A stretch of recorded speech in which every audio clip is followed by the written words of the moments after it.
Hello, good morning, जय हिंद दोस्तों।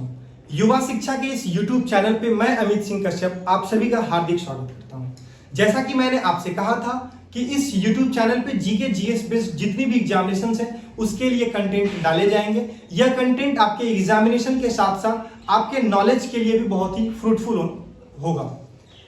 उसी कड़ी में आज हम लोग सबसे पहले parts of the Indian constitution पढ़ेंगे। जैसे कोई भी बुक अगर हम लेते हैं तो उस बुक को अगर अच्छे से पढ़ना है तो सबसे पहले हम उसके चैप्टर्स देखते हैं। उस चैप्टर्स की मदद से वो बुक पढ़ना हमारे लिए इजी हो जाता है। ठीक उसी प्रकार हम लोग कॉन्स्टिट्यूशन पढ़ेंगे, उसके आर्टिकल्स पढ़ेंगे, पार्ट्स पढ़ेंगे, शेड्यूल पढ़ेंगे, तो उसे अच्छे से पढ़ने के लिए ताकि वो नॉलेज हमारे दिमाग में ज्यादा समय तक बना रहे, उसकी एक अच्छी समझ हो, तो उसके लिए हम लोग सबसे पहले उसके पार्ट्स सीरियली पढ़ेंगे कि कौन कौन से पार्ट्स दिए गए हैं। फिर उसमें जो ये सीरीज आगे आएगी तो उसकी पूरी डिटेलिंग में आपको बताऊंगा कि कौन से आर्टिकल्स हैं, किस पार्ट्स में कितने आर्टिकल्स हैं। तो ये बहुत ही ये कंटेंट आपके लिए फ्रूटफुल होगा। बस वीडियो को आप अच्छे से देखिएगा और आपको जो नहीं समझ में आए आप कमेंट डालिएगा। मैं उस कमेंट का भरपूर कोशिश करूंगा कि मैं उसका रिप्लाई करूं। तो चलिए आगे देखते हैं हम लोग parts of the Indian constitution. Part 1 deals with the union and its territories. The union and its territories. Part 2 यानी chapter 2 deals with the citizenship, नागरिकता से रिलेटेड है ये। Part 3 fundamental rights. Fundamental rights. Part 4 directive principle of state policy. Part 4A fundamental duties, मौलिक कर्तव्य। Fundamental duties. अब आपको लगेगा ये ए क्या है, मैं आगे आपको बताऊंगा। वैसे ए जो है या कोई भी सब टाइटल्स में ऐसे आएगा ए बी, इट मींस ये किसी ना किसी कॉन्स्टिट्यूशनल अमेंडमेंट के तहत इसको इसमें इंसर्ट किया गया है। ठीक है। Part 5 the union. Part 6 the state, राज्य। पार्ट 7 एक्चुअली पार्ट 7 जो है उसको रिपील कर लिया गया है। रिपील का मतलब वापस ले लेना, इट मींस इसको डिलीट कर दिया गया। ये भी हमारे कॉन्स्टिट्यूशन में प्रोविजंस है, डिलीटेड मैं लिख देता हूं। पार्ट 8 द यूनियन टेरिटरीज, केंद्र शासित प्रदेश। पार्ट 9 पंचायत से रिलेटेड है। गांधी जी का बहुत बड़ा सपना था ना, panchayat. Part 9A the municipalities, नगर पालिका।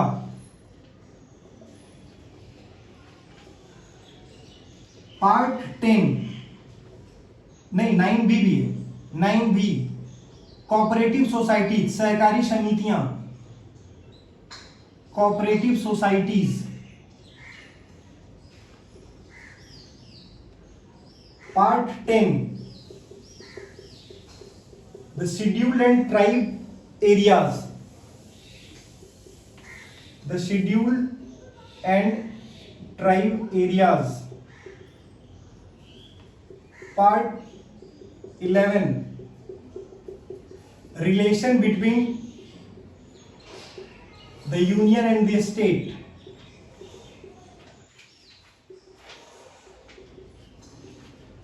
Part 12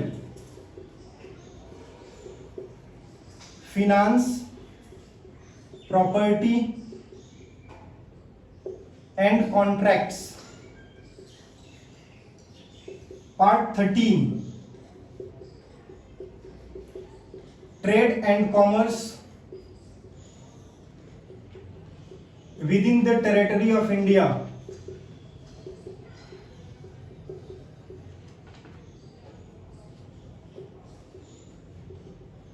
Part 14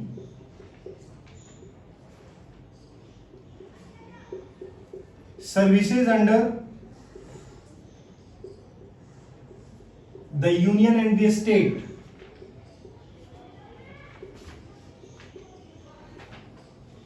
part 14A tribunal से रिलेटेड है, ट्रिब्यूनल्स।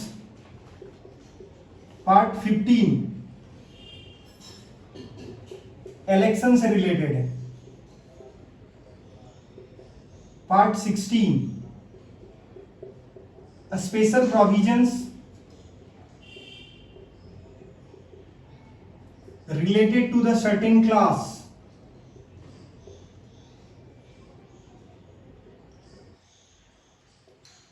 part 17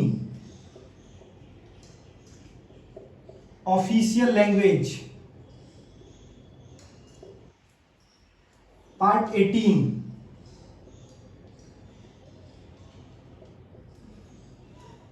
इमरजेंसी प्रोविजन से रिलेटेड है।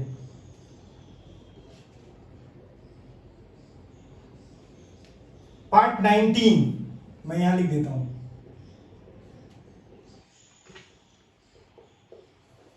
मिसलेनियस, इसमें बहुत सारे मिसलेनियस आर्टिकल्स हैं। Part 20 amendment in the Indian constitution, amendment in the Indian constitution.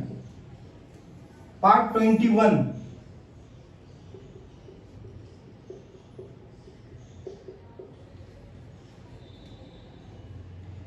Temporary, transitional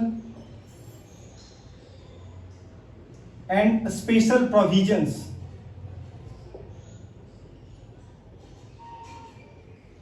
part 22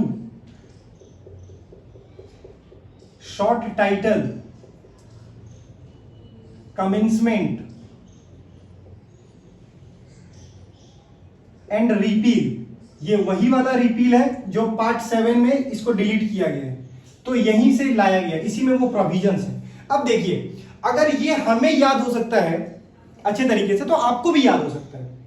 बशर्ते क्या है ना कि इसको आपको बार बार देखना है और दिमाग में ना फिट करना है। एक बार मैं थॉरली बता देता हूं कैसे याद रखना है। जैसे the union and it's territory, संघ एवं राज्य क्षेत्र। सेकेंड इज सिटीजनशिप, अब संघ है यानी देश है, उसके राज्य है, तो उसमें रहेंगे लोग, उनको चाहिए नागरिकता, तो सिटीजनशिप। अब अगर नागरिक है कोई, तो उसको क्या चाहिए? फंडामेंटल राइट्स, तो फंडामेंटल राइट्स। अब अगर किसी को फंडामेंटल राइट्स हो गया, कोई किसी राज्य में रह रहा है, तो उसके कुछ निर्देशक तत्व होने चाहिए, डायरेक्टिव प्रिंसिपल होने चाहिए। अब अगर किसी को फंडामेंटल राइट्स दिया गया है, तो उसको उस नेशन के प्रति उसके कुछ कर्तव्य होंगे, that is called fundamental duties. फिर क्या है? द यूनियन, यूनियन हो गया तो स्टेट, स्टेट के बाद 7 आपको याद रखना है कि ये डिलीटेड है।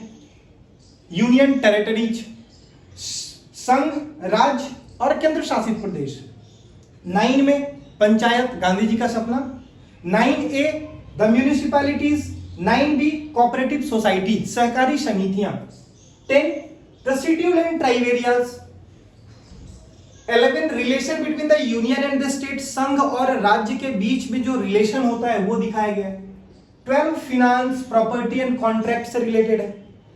13 क्या कहता है? Trade and commerce with in the territory of India, मतलब भारत के जो राज्य के भीतर जो व्यवसाय होते हैं उससे रिलेटेड है।